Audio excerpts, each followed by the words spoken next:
Have a good day to all. My name is D.U.B. Pagsinuhin. I am 18 years old. I study at Bat State U or Batangas State University located at Alangilan, Batangas City, taking course Bachelor of Industrial Technology, major in Mechanical Technology. Alangilan campus is the one who offered courses under College of Industrial Technology. I have 4 sisters and 3 brothers. The 3 of them have their own family. My parents are separated. My mother's occupation is housekeeper and my father's occupation is farmer. They live in Pinamukan proper, Batangas City. I know how to operate a lathe machine and I also know how to weld according to the instruction.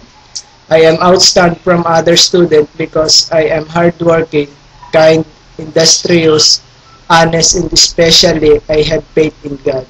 My hobbies are playing basketball with my friends and performing activities like singing and dancing.